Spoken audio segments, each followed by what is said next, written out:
We Where are are you, ready. Nancy? I'm in Encino, LA area. Oh, It's nice to meet you. yes, lovely to meet you. Likewise. So, congratulations with The Secret Life of Animals. As soon as I saw the title, I was like, who does not want to know their secrets? Did we freeze? That's Did great. we Well, freeze? they've got plenty of Yeah, them. they have, haven't And they? it turns Yeah. out they quite like sharing them. So, one of the things that I want to compliment in this one is that you're showing us, I'm just going to jump to the end, that you're showing us the making of the episodes because a lot of times we don't get that experience. Can you tell me a little bit of the whose idea to bring that in? Well, we love seeing the making of. Both of us are real fans of seeing what happens behind the scenes, and it's such a big um, team of people that go out. There's Yeah. always amazing stories to tell, whether that's about the kind of the difficulties that crews face when they go out the field, or just the pure comedy that comes out of those moments. There's a lot of fun going into these places. There's obviously a lot of hard work. So yeah, we think it's really important to be able to show that side of things as well. And it's really important. It's really great to get the chance to showcase that it's a whole team of creative Mm. people and very amazing people and wonderful experts and scientists. It's a whole team of people that that goes into the creation of these episodes to bring the sequences to our screens. As a Yeah, series producer, what was it that made you want to be Yeah. like, this has to Yes, be I'm the done? series producer and Matt's the show. Uh, Mark's like that. It's like he steers this massive ship Yeah. for 3 years, and he absolutely passionate about. I don't mind me No, speaking for no. you, but absolutely passionate about wildlife.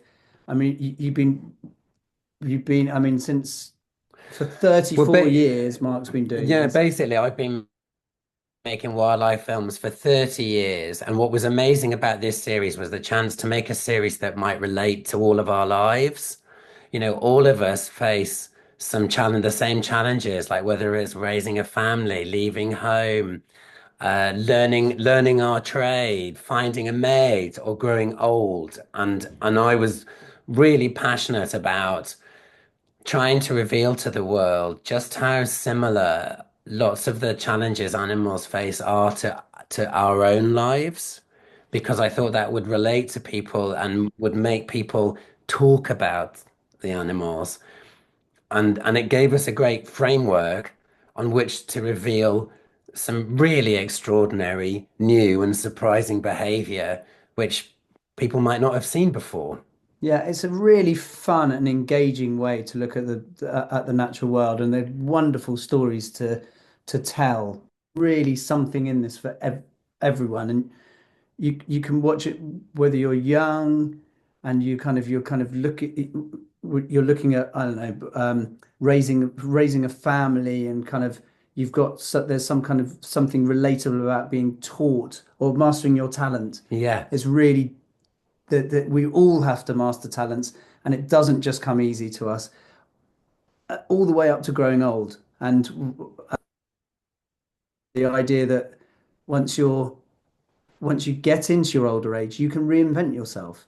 And that's a really lovely thing, that there is something for everyone to take away and to tell all your friends about. And a big part of being a series producer is about inspiring everybody, about being clear about what we might need, about helping everybody spot the best stories they can.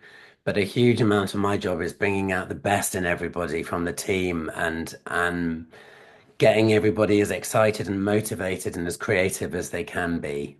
yeah, you mentioned right now about how similar we are, and I have to say, as I was watching, I'm glad we're not elephants and not pushed away next teen year. I know. Oh, that poor little. I know, isn't that amazing when you see that just at that time in your life? And this is an animal that lives very like as long as we do, very intelligent, long lived, emotionally intelligent animals. To be, if you're a male elephant, you are pushed out of your family. It's a tough gig, isn't it? But then he finds a load of friends. Yeah, Yeah, but you still go through that sadness, 3 miles alone. yeah. No, absolutely. It must be a really traumatic It must be a time. very traumatic time in Mm. their lives. Now you had me with sweaty palms to see that little seal, that baby seal, trying to save his life. And thank you, Mother Nature, for saving him. Thank you. You know, that was an incredible moment, and you can't always predict exactly what's going to happen when you go on location. And we knew we wanted to tell a story about an amazing story about how young seals can recognize their mother Yeah. through the call, but really you can't predict what was going to happen. And what did happen, in fact, was probably a bit of a mistake. Well, it was definitely a mistake on the baby's part. It should never have left where it left, and it should never have ended up where it did end up. And it was very lucky to get out of that. But you're completely right, Nancy. I mean, that's like one of those chance gifts of wildlife filmmaking when the wave brings the seal back and Oh, puts him on the rock.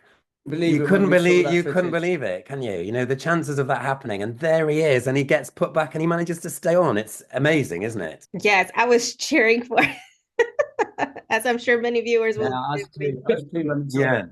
Yeah. Mm.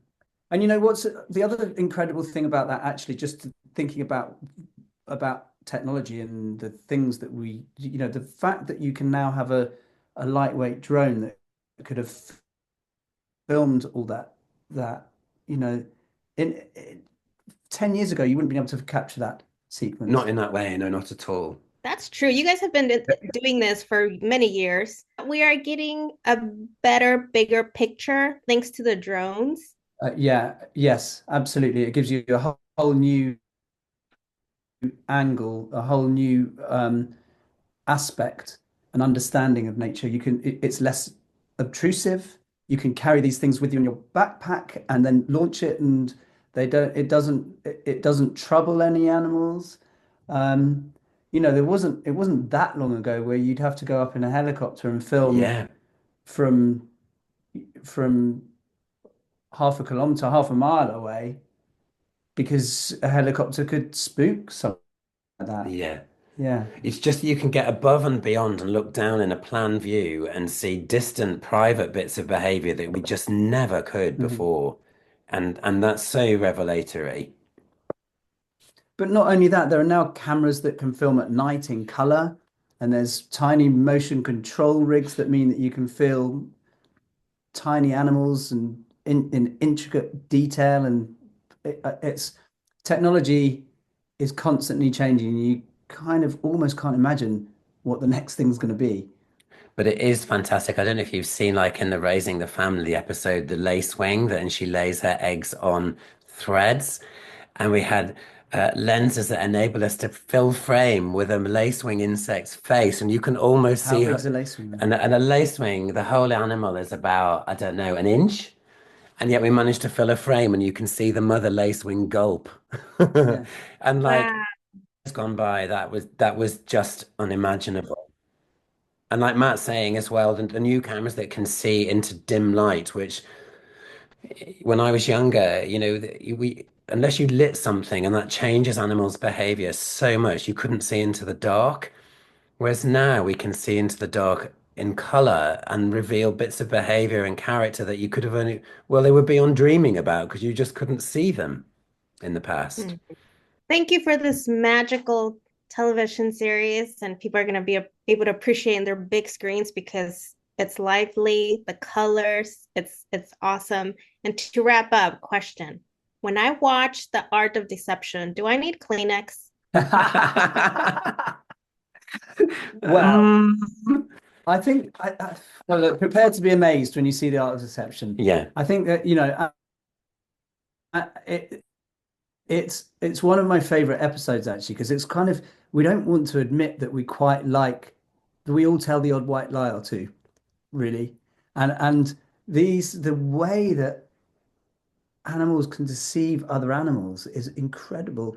That that I caterpillar, go I on, would say that's what I was going to say. More than something to, what did you say? More than clean it. a Kleenex. I think you should sit down and prepare to be amazed because who knew that dressing up and putting on different costumes is one of the best arts of deceptions ever seen in nature. So rather than Kleenex, I think it would be more like prepare to be amazed and delighted by just how remarkable, in the case of the caterpillar, how funny, How absolutely funny. I mean, who knew that caterpillars could dress up as poo and then dress up as snakes?